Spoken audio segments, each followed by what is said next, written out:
आदमी पागलों की तरह भाग रहा था, इस उम्मीद में कि शायद उसे इस जंगल से भाग निकलने का कोई रास्ता मिल जाए। लेकिन ये जंगल इतना घना था कि यहाँ से बाहर जाने का कोई रास्ता नहीं नजर आ रहा था। यह आदमी सूरज को देखते हुए आगे बढ़ता है, लेकिन अब सूरज भी धीरे धीरे ढल रहा था, मगर इस आदमी ने भागना नहीं छोड़ा। भागते भागते एक पॉइंट आया जहाँ एक बोर्ड पर लिखा हुआ था पॉइंट ऑफ नो रिटर्न, यानी वहाँ से कोई वापस नहीं जा सकता। साथ ही इस बोर्ड पर नंबर 108 बी लिखा हुआ था। ये देखकर वो और भी ज्यादा परेशान हो जाता है। धीरे धीरे अंधेरा और बढ़ने लगा और पूरे जंगल में एक अजीब सा खौफ फैल गया। तभी अचानक एकदम से सारे परिंदे उड़कर वहाँ से चले जाते हैं। इस आदमी के कई मील के सफर के बाद भी उसे पूरे जंगल में कोई भी एक जंगली जानवर नहीं दिखाई दिया। न जाने ऐसा क्या था जिसे जंगली जानवर भी डर रहे थे। डर के मारे वह आदमी और भी तेजी से भागने लगा, लेकिन कई घंटों का सफर करने के बाद वह आदमी अचानक एक जगह पर आकर रुक गया और उसके चेहरे पर मायूसी छा गई, क्योंकि उसके सामने वही 108 नंबर वाला साइन बोर्ड था जिस पर लिखा हुआ था पॉइंट ऑफ नो रिटर्न। अब आदमी को समझ आया कि चाहे मैं जितना भी भागूं पर इस जंगल से निकल नहीं सकता, इसलिए अब वो वहाँ छुपने की जगह ढूंढने लगा। लेकिन वहाँ उसे छुपने के लिए कोई सेफ जगह नहीं मिली, इसीलिए अब वो पेड़ के ऊपर चढ़ जाता है। पर तभी उस पेड़ की टहनी टूट गई, जिससे वो आदमी काफी ऊंचाई से नीचे जमीन पर आ गिरा। पेड़ से गिरने के बाद वो बहुत ज्यादा जख्मी हो चुका था, उसे काफी गहरी चोटें आई। इससे पहले कि वो बेहोश हो जाता तभी अचानक जमीन हिलने लगी और अजीब सी गुराने की आवाजें आने लगी। वो आवाजें सुनकर आदमी के गले में सांसें अटक गईं। तभी अचानक कोई उसे खींच कर ले गया। खींचने वाला कौन था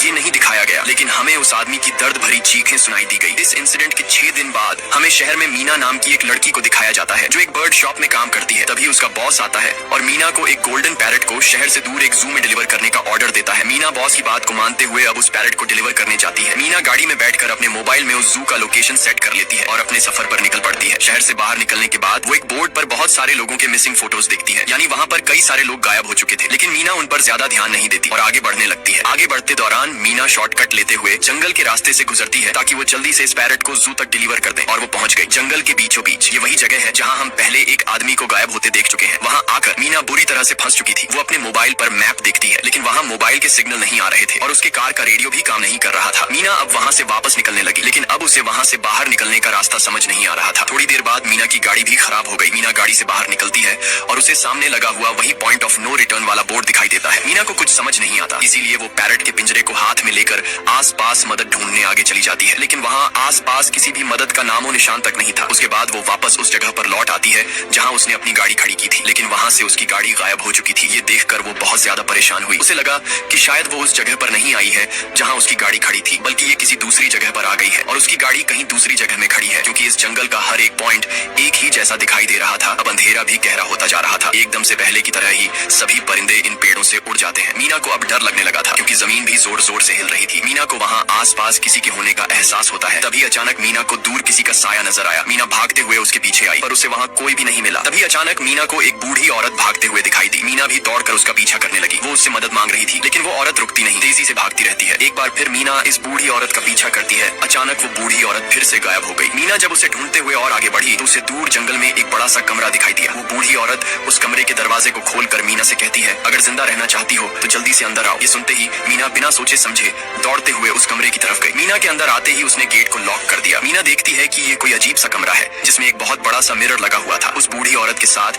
यहाँ 2 और लोग भी थे। मीना घबरा कर उन लोगों से पूछती है, ये कौन सी जगह है? इस पर उस बूढ़ी औरत ने जवाब दिया कि इस जगह को हम दी कोब कहते हैं। मेरा नाम है मैडलन, ये लड़की है कियारा और इस लड़के का नाम है डेनियल। बूढ़ी औरत मीना से कहती है कि अभी बातचीत का वक्त नहीं है, तुम जल्दी से हमारे साथ मिरर के सामने खड़ी हो जाओ, क्योंकि कोई हमें देखने आने वाला है। मीना पूछती है आखिर हमें कौन देखने आ रहा है, तो वो बूढ़ी औरत उससे कोई जवाब नहीं देती। एकदम बाहर से अजीब सी आवाजें आने लगी। मीना डर के मारे पूछती है कि ये आवाज किस चीज की है, तो कियारा मीना को बताती है कि इन्हें हम वॉचर्स कहते हैं। वे शीशे के दूसरे ओर से हमें देख रहे हैं, पर हम उन्हें नहीं देख सकते। वे हर रात सूरज ढलने के बाद यहाँ आते हैं और हमें देखते रहते हैं जब तक सुबह का सूरज नहीं निकल आता। तभी शीशे के दूसरी तरफ से शोर आने लगा। मीना पूछती है ये शोर कैसा है? उस बूढ़ी औरत ने बताया कि वॉचर्स तुम्हारे आने से खुश हैं, तुम्हें यहाँ देखकर तालियां बजा रहे हैं। मीना बुरी तरह से कंफ्यूज थी। वो जल्द से जल्द यहाँ से निकलना चाहती थी। मैडलन जिन्हें वॉचर्स कह रही थी, न तो अब तक मीना ने उन्हें देखा और न ही किसी और ने देखा था। रात गुजर जाती है। सुबह होने पर ये लोग उस जगह से बाहर निकल आते हैं। मैडलेन बताती है कि वे वॉचर्स सिर्फ रात में ही बाहर निकलते हैं, दिन के वक्त हम लोग जंगल में आजाद घूम सकते हैं। मीना रात भर यही सोच रही थी कि कब सुबह होगी और जल्दी से मैं इस जंगल से बाहर निकल जाऊं। इसीलिए वह फौरन जंगल से बाहर निकलने का रास्ता ढूंढने लग जाती है। तब मैडलेन बाकी सबको उसे रोकने से मना कर देती है, जैसे कि वह जानती हो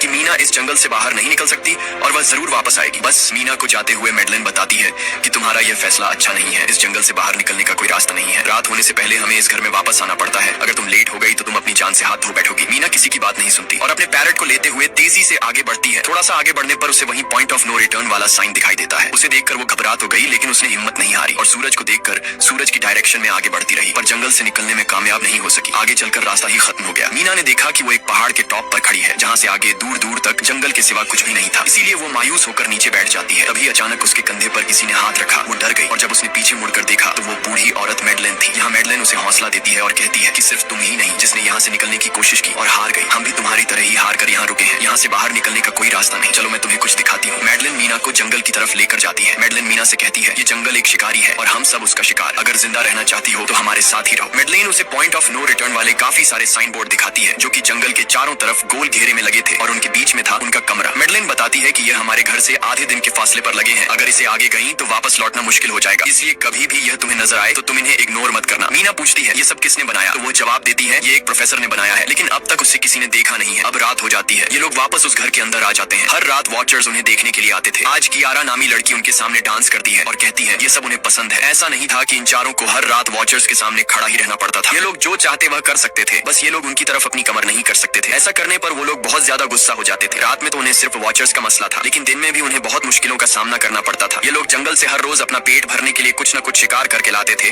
जिससे उनका गुजारा हो जाता। अगले दिन कियारा और मीना दोनों जंगल में शिकार करने जाती हैं। मीना कियारा से पूछती है कि आखिर ये वॉचर्स चाहते क्या हैं? कियारा बताती है, मुझे भी कुछ खास नहीं पता, लेकिन मैडलाइन कहती है कि ये वॉचर्स हमें देखते हैं, हमें ऑब्जर्व करते हैं, लेकिन अगर हमने वॉचर्स को देखा तो हम पागल हो जाएंगे, क्योंकि वॉचर्स बहुत ही खूंखार दिखते हैं। कियारा अब उसे एक गड्ढा दिखाती है और कहती है, ऐसे बहुत से गड्ढे इस जंगल में मौजूद हैं। दिन के वक्त सारे के सारे वॉचर्स उन गड्ढों में रहते हैं और रात में वो यहाँ से बाहर निकल आते। दिन के वक्त ये लोग इसलिए बाहर नहीं आ सकते क्योंकि सूरज की रोशनी उनकी स्किन जलाती है। कियारा मीना को बताती है कि वो 5 महीने पहले अपने पति के साथ इस जंगल में आई थी और तब से वो दोनों यहाँ फंसे हुए थे, और आज से 6 दिन पहले मेरा पति जंगल में रास्ता ढूंढने निकला है। मुझे उम्मीद है कि वो जरूर वापस आएगा और हम सबको यहाँ से सेफली ले जाएगा। यहाँ हमें मालूम होता है कि असल में कियारा का हस्बैंड वही आदमी था जिसे हमने मूवी के स्टार्ट में देखा था, जिसे कोई यहाँ से खींच कर ले गया और अब वो मारा जा चुका है। इस तरह से बातें करते हुए ये दोनों कमरे के पास वापस लौट आए। यहाँ मैडलिन ने मीना को 3 रूल समझाती है जिंदा रहने के लिए। सबसे पहला ये कि वो रात के वक्त घर का दरवाजा नहीं खोलेगी, दूसरा रात में वो आईने की तरफ अपनी कमर नहीं करेगी, और तीसरा ये कि दिन के वक्त वो उन गड्ढों के पास नहीं जाएगी और जितना हो सके रोशनी में रहेगी। जब तक तुम इन रूल्स को फॉलो करोगी तब तक तुम जिंदा रहोगी। लेकिन मीना को मैडलाइन की बातों पर बिल्कुल भी भरोसा नहीं होता। अब उस रात मीना इन वॉचर्स के बारे में जानना चाहती थी, इसीलिए वो शीशे के साथ कान लगाकर आवाजें सुनने की कोशिश करती है। जब उसे कुछ सुनाई नहीं देता तो मीना को मैडलाइन की बताई गई वॉचर्स की बातें फेक लगने लगती हैं। इसलिए वह रूल्स को तोड़ते हुए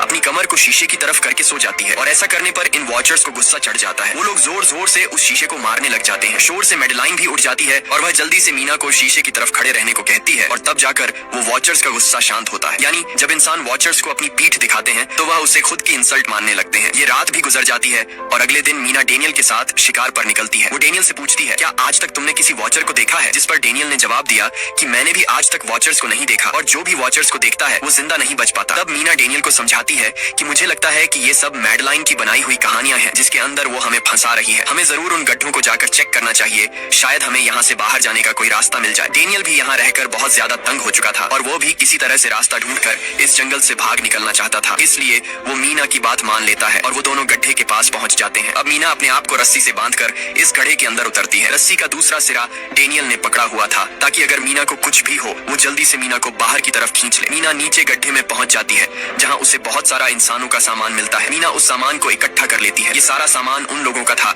जो जंगल में वॉचर्स के शिकार हो चुके थे। डेनियल रस्सी के सहारे कैमरा, साइकिल और जरूरत का सारा सामान को बाहर ले आता है। मीना अब नीचे इंतजार करती है कि डेनियल कब रस्सी नीचे फेंकेगा और मैं ऊपर चली जाऊंगी। और इससे पहले कि मीना उस गड्ढे से बाहर निकल पाती उसे गड्ढे के अंदर किसी के आने की हलचल सुनाई देती है। मीना जल्दी से डेनियल को रस्सी नीचे फेंकने की आवाज देने लगती है, लेकिन तभी मीना को पकड़ने के लिए एक वॉचर का हाथ बढ़ने लगता है। पर मीना धूप में खड़ी थी, इसलिए जब उस वॉचर के हाथ पर सूरज की रोशनी पड़ी तो उसका हाथ जलने लगा। इतने में डेनियल ने नीचे मीना के पास रस्सी फेंकी और मीना फौरन जल्दी से बाहर निकल आई। मीना पूरी तरह से डर गई थी। ये लोग उस सारे सामान को लेकर अपनी सेफ हाउस में आ गए, जहाँ मैडलिन ने उससे पूछा, ये सामान तुम्हें कहाँ से मिला? ये लोग झूठ बोल देते हैं कि ये सामान उन्हें इस जंगल से मिला। मैडलिन को इस जंगल में रहते हुए बहुत अरसा गुजर चुका था। वो जानती थी कि ये सामान उसे जंगल से नहीं बल्कि एक गड्ढे से मिला होगा। वो मीना से पूछती है, बताओ तुमने गड्ढे के अंदर क्या देखा? लेकिन मीना उसे कुछ नहीं बताती। ये लोग बहुत खुश थे कि आज रात ये लोग वॉचर्स को देख पाएंगे, क्योंकि मीना को गड्ढे के अंदर एक कैमरा मिला था। डेनियल किसी तरह जुगाड़ करके उस कैमरा को टीवी के साथ अटैच कर लेता है ताकि ये लोग भी टीवी पर वॉचर्स को देख पाए। मैडलिन बार बार उन्हें समझाती है कि ये तुम लोग गलत कर रहे हो, लेकिन ये दोनों उसकी एक बात भी नहीं सुनते। आज रात ये लोग वॉचर्स के इंतजार में बैठे थे